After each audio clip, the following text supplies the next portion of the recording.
Imagine you wake up one morning in 2026 and nothing looks broken. The roads are still there, stores are still open, your phone still works, the flag still flies, the news still sounds confident.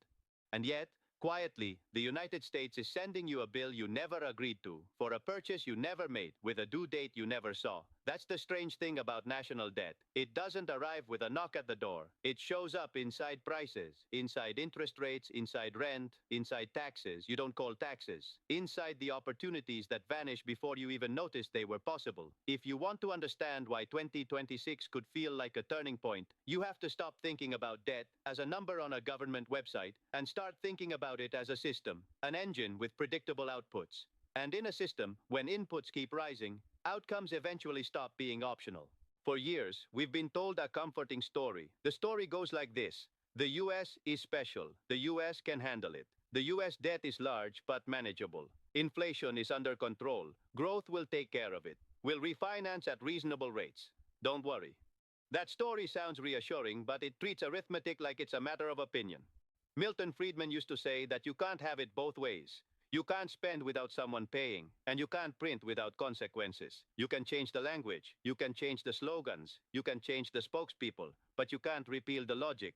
Here's the core idea I want to plant in your mind, and I want you to keep it there the whole way through. The national debt isn't primarily a future problem. It's a present mechanism. It changes incentives today. It redirects money today. It reshapes what businesses can do today. It pressures the central bank today, and it pushes government toward invisible methods of payment because visible methods are politically painful. That's why I'm calling this the bill you'll pay without seeing it. It won't be stamped on your forehead. It will be folded into the world around you so gently that many people will swear nothing happened, even as their lives get harder. Let's start with something simple. When the government runs a deficit, it spends more than it collects in taxes. That gap has to be financed. There are only a few ways to do it. The government can borrow, it can raise taxes, it can cut spending, or it can create money, directly or indirectly, so that the cost is paid through inflation or financial repression. Those are the choices. Every policy argument you hear is just a decorative wrapper around those options. And since cutting spending is politically brutal and raising taxes is politically dangerous, borrowing and soft monetary tricks become the default, not because they're wise, but because they're easier to sell. Borrowing sounds harmless at first because it doesn't demand a sacrifice today. It lets politicians promise benefits now while postponing the bill. But postponing the bill doesn't erase it. It just changes the form in which you pay. Think of it like this. Debt is a claim on future resources. When you borrow, you're pulling purchasing power from the future into the present. You're consuming tomorrow's production today. And if tomorrow's production doesn't rise enough to cover that claim, the system has to squeeze someone. In 2026, that squeeze becomes harder to ignore. Why 2026 specifically? Not because there's a magical date on the calendar, but because of a simple dynamic: refinancing. Government debt isn't like a 30-year fixed mortgage where you lock in a rate and forget about it.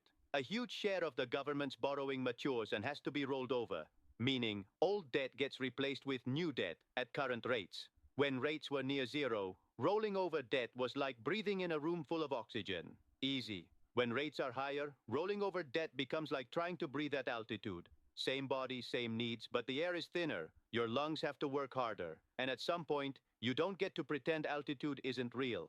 In plain English, when interest rates rise, the cost of servicing the debt rises. That cost competes with everything else the government wants to do. It competes with defense. It competes with infrastructure. It competes with social programs. It competes with tax cuts. It competes with the ability to respond to the next crisis. Interest isn't just one more line item. Interest is the price of past promises. It's the penalty for living on borrowed time.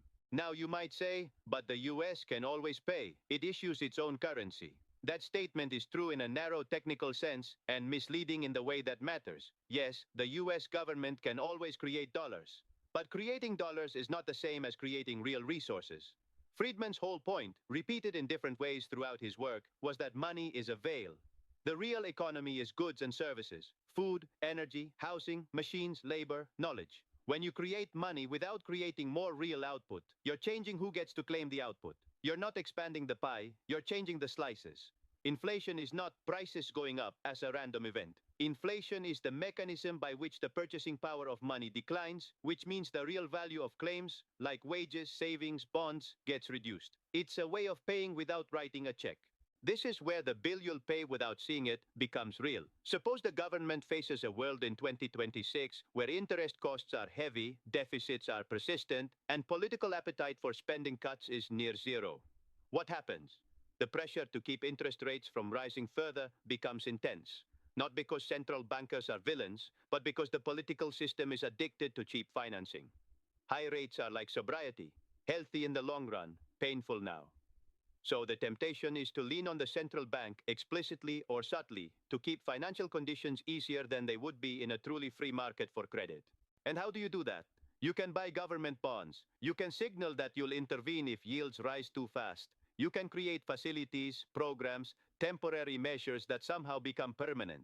You can encourage regulations that make banks and institutions hold more government paper. You can talk about stability. You can talk about orderly markets. You can talk about protecting households. And under the surface, you can push the financial system into absorbing the government's debt at lower real returns than it otherwise would demand. That's financial repression. It's the stealth cousin of inflation. It's the invisible tax on savers. Let me slow down and make this human. Imagine two people in 2026. One is a saver. They did everything right. They worked. They avoided reckless debt. They put money aside. They bought safe assets. They tried to be responsible. The other is a heavy borrower, maybe the government itself, running deficits as a lifestyle. In a normal world, savers would be rewarded with a meaningful return, and borrowers would pay the price of borrowing. But in a world of financial repression and persistent inflation, the saver's return is pushed down below the inflation rate. Their money grows on paper, but shrinks in reality. Meanwhile, the borrower benefits because debts are repaid in dollars that buy less. That is a transfer. It's not a theory. It's arithmetic wearing a disguise. You might not notice it day by day because inflation doesn't always feel like a dramatic event. It can feel like a slow leak. Your paycheck rises, but not as fast as necessities. Your savings statement looks stable, but your future feels less secure. You can still buy gadgets because technology gets cheaper, but housing and insurance and healthcare and education keep climbing. It's like living in a house where one room is on sale and the rest of the house is being auctioned off.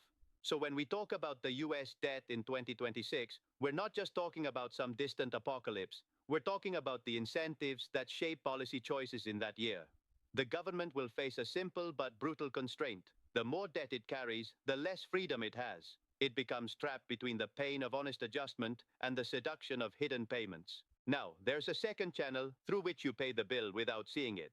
The crowding out of opportunity. When the government borrows heavily, it competes for the same pool of savings that businesses and households use. Think of credit as a scarce resource. It's the bridge between today's savings and tomorrow's investment. In a healthy economy, a big chunk of that bridge goes to productive uses. New factories, new technologies, new housing supply, new business formation. But when government borrowing grows, it absorbs a larger share of available capital.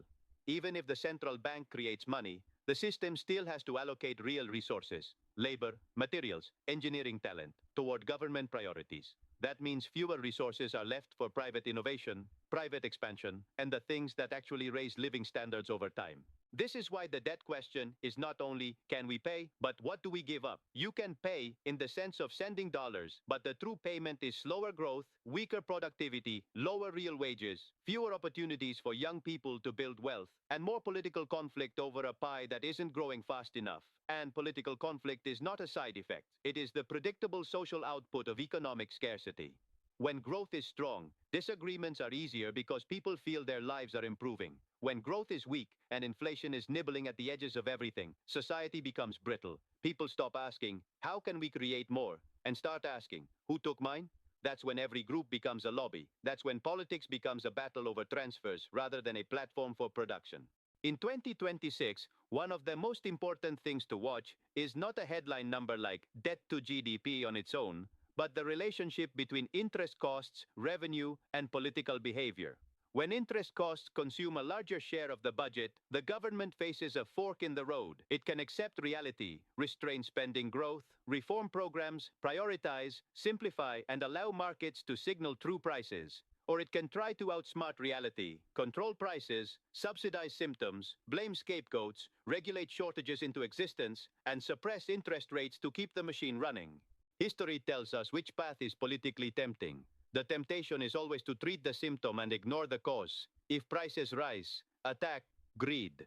If housing is unaffordable, cap rents. If energy is expensive, subsidize consumption. If wages lag, mandate increases without improving productivity. These policies are popular because they promise relief without sacrifice, but they work like painkillers for a broken bone. They numb the feeling while the damage worsens. Rent control is a classic example. It feels compassionate because it sounds like protection. But if you cap the price below the market clearing level, you reduce the incentive to supply housing. Landlords maintain less. New construction slows. The shortage deepens. Then the government responds with more regulation, and the cycle feeds itself.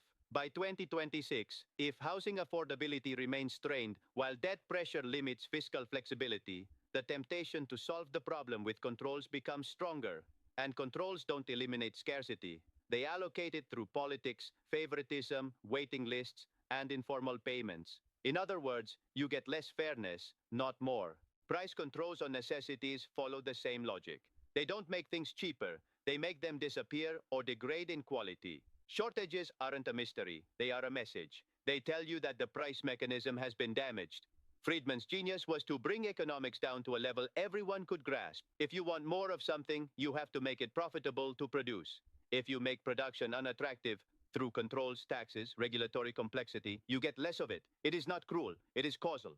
Now let's bring the central bank back into the picture, because in 2026, it sits at the center of the political and financial tension. The Federal Reserve is supposed to pursue stable prices and maximum sustainable employment. But when the government's debt load is heavy, the Fed's job becomes politically radioactive. If it keeps rates high to fight inflation, it increases the government's interest burden and risks recession. If it eases too much to protect growth and financial stability, it risks reigniting inflation and eroding credibility. In a world of high debt, the central bank becomes the shock absorber for fiscal irresponsibility. And shock absorbers wear out. So what does that mean for you? It means volatility. It means policy swings. It means uncertainty about the value of cash flows, wages, rents, returns, taxes. It means a business environment where planning becomes harder. And when planning becomes harder, investment slows. And when investment slows, productivity slows. And when productivity slows, real wages stagnate. That chain reaction is how debt becomes a quiet tax on ambition. You may also see a deeper push in 2026 toward managed finance. More direct guidance of banks, more encouragement of certain kinds of lending, more restrictions on others. Again, this will be sold as safety. But safety often becomes a euphemism for control, and control becomes a euphemism for keeping the debt machine funded. This connects to another likely 2026 theme, the friction between personal financial freedom and the government's desire for visibility. When budgets are strained and deficits persist, governments want to reduce leakage. They want to capture more tax revenue, monitor flows, and limit the ability of people to move capital easily. That's why you hear so much about digitization, modernization, real-time reporting, and the war on financial crime. Some of that is legitimate, but in a high-debt world, the incentives get distorted. A government that is financially stressed tends to treat private autonomy as a threat because autonomy is an exit option. And exit options reduce the government's leverage. This is where the conversation about digital currencies and payment systems becomes relevant. In 2026, expect more energy around systems that make transactions more traceable and controllable. The official story will be efficiency and inclusion. The unofficial function is enforcement.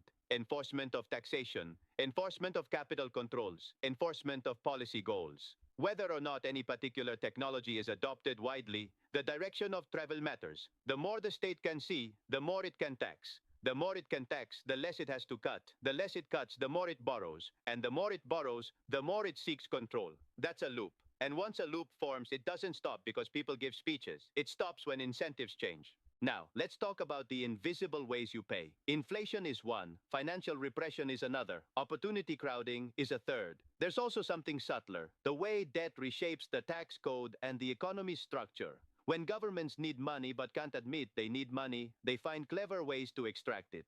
Taxes become more complex, compliance becomes more costly, the definition of taxable income shifts. Deductions change. Inflation brackets quietly push people into higher rates. If thresholds don't keep up, fees proliferate, penalties increase. And because these changes are technical and confusing, most people don't recognize them as taxation. They just feel like life got more bureaucratic and more expensive. And then there's the debt's effect on the moral psychology of a society. This matters. When deficits are normalized, the culture shifts toward entitlement and short-termism. People learn to demand benefits without confronting costs. Politicians learn to promise without accounting, and the public learns to judge policies by slogans rather than trade-offs. This is not because people are stupid. It's because the system rewards illusion. If you can receive something now and pay later, your brain will choose now. That's human. But a society built on that instinct becomes fragile because reality eventually makes later arrive. In 2026, later may feel closer. Not necessarily in the form of a dramatic crash, but in the form of tightening choices. Maybe it's a budget showdown. Maybe it's sudden austerity in specific programs. Maybe it's higher payroll taxes. Maybe it's reduced benefits through inflation adjustment games. Maybe it's a debt ceiling drama that shakes markets. Maybe it's a recession that exposes how dependent parts of the economy have become on constant stimulus. The form can vary, the logic does not. At this point, you might be thinking, okay, so what's the end game? Does it mean default? Does it mean hyperinflation? Does it mean collapse? The honest answer is, the end game is usually not one dramatic event. It's a spectrum of adjustments, some painful, some slow, some hidden, and some unavoidable. Sovereign default can be explicit, missing payments, or implicit, paying in money that has less real value. For countries that print their own currency, implicit default is often the path of least resistance. It allows officials to say, we honored our obligations, while citizens pay through lost purchasing power. That doesn't mean hyperinflation is inevitable. Hyperinflation is an extreme breakdown of trust, often triggered by political chaos and a complete loss of fiscal discipline. The US has deeper institutions than many countries that experienced hyperinflation. But the absence of hyperinflation does not mean the absence of pain. A long period of higher inflation than people expect, combined with policies that suppress real returns, can be enough to quietly lower living standards. It's the slow boil, not the explosion. And here is where Friedman's way of thinking becomes so useful. He would ask, compared to what? You cannot evaluate policy in a vacuum. You have to compare it to the alternative. If the government chooses to inflate rather than cut spending, compared to what? Compared to honest reform that would allow long-term growth. If the government chooses price controls, compared to what? Compared to letting competition and supply expansion reduce prices. If the government chooses more regulation, compared to what? Compared to simplifying the rules so businesses can produce more cheaply. Most political debates hide the comparison. They present one policy as if it's the only moral option. But economics is the study of consequences. Morality without consequences becomes theater. So what should you, as a normal person, take from this in 2026? First, understand the environment. This is not personal financial advice. It's an economic weather report. If the debt pressure continues, policymakers will prefer methods that feel painless in the short run. That means stealth taxation, inflation tolerance, and repression of real returns. If that happens, the cost of being passive rises. The old idea that you could simply save in cash and be fine becomes less true. The old idea that stable salaries automatically translate into stable living standards becomes less true. The old idea that institutions will protect you by default becomes less true.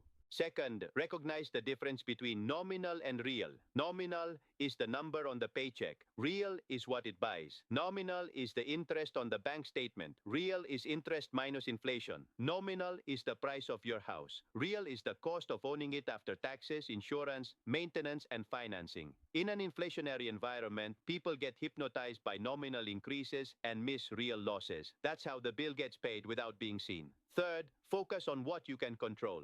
Your skills, your flexibility, your resilience. In a volatile policy environment, human capital becomes more important. The people who can adapt, learn new tools, move industries, create value, are more insulated than the people who rely on fixed structures. This is not fair, but it is true. Debt-heavy systems tend to become unstable. In unstable systems, adaptability is a form of wealth.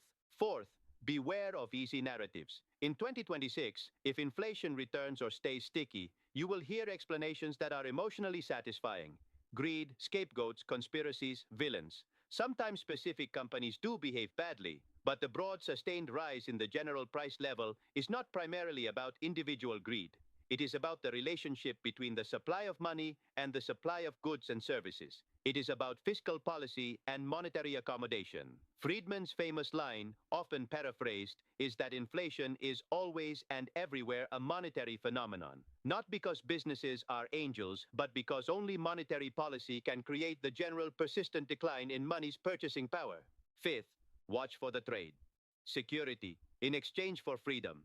A stressed fiscal state will offer you stability, convenience, relief, and ask for visibility, compliance, and control. It will sound reasonable in small doses. It always does. The cost is paid over time when the ability to opt out disappears and the ability to negotiate declines. The strongest societies are not those that eliminate risk by control. They are those that manage risk through decentralized problem-solving, competition, and voluntary cooperation. Now, I promised you a truth that gives meaning to the whole picture, and I want to deliver it plainly. The truth is that the crisis, whether it arrives loudly or quietly, is not the failure of markets. It is the result of trying to get the benefits of markets without the discipline of markets. You cannot have prosperity without allowing prices to tell the truth. You cannot have growth without allowing capital to flow to productive uses. You cannot have stability by suppressing every correction. You only make the correction larger later. If you treat every downturn as an emergency to be printed away, you don't eliminate cycles. You store them up. In that sense, the discomfort of 2026, if it comes, is not random punishment. It is reality reasserting itself. It is the bill for policies that pretended trade-offs didn't exist. And the most dangerous response is not the pain itself. It is the political reaction to pain. When people feel squeezed, they become willing to hand over freedom for the promise of relief. They become willing to demand more control, more redistribution, more punishment of others, more shortcuts. And those shortcuts deepen the problem because they attack production rather than scarcity. So the mature response, the adult response, is not panic, it's clarity. It's seeing the debt not as a partisan talking point, but as a mechanism that produces incentives. It's recognizing that invisible taxation is still taxation. It's recognizing that inflation is not just an annoyance, it's a transfer. It's recognizing that financial repression is not a technical policy. It's a quiet confiscation of time and effort from savers. And it's recognizing that a society that wants prosperity has to protect the conditions for production. Stable rules, simple taxes, open competition, and a monetary system that doesn't turn your paycheck into melting ice. If 2026 becomes the year when the bill feels more obvious, then the best thing you can do is refuse to be hypnotized, refuse to measure your life in nominal numbers, refuse to accept slogans in place of trade-offs, refuse to trade your autonomy for a temporary sense of comfort. Build skills, reduce fragile dependencies, keep your finances simple and robust, strengthen your local networks, and keep your mind free because the first thing a debt-heavy system needs from you is not your money. It's your confusion. The debt doesn't need to kick down your door. It just needs you to shrug and say, I guess this is normal now. Don't give it that victory.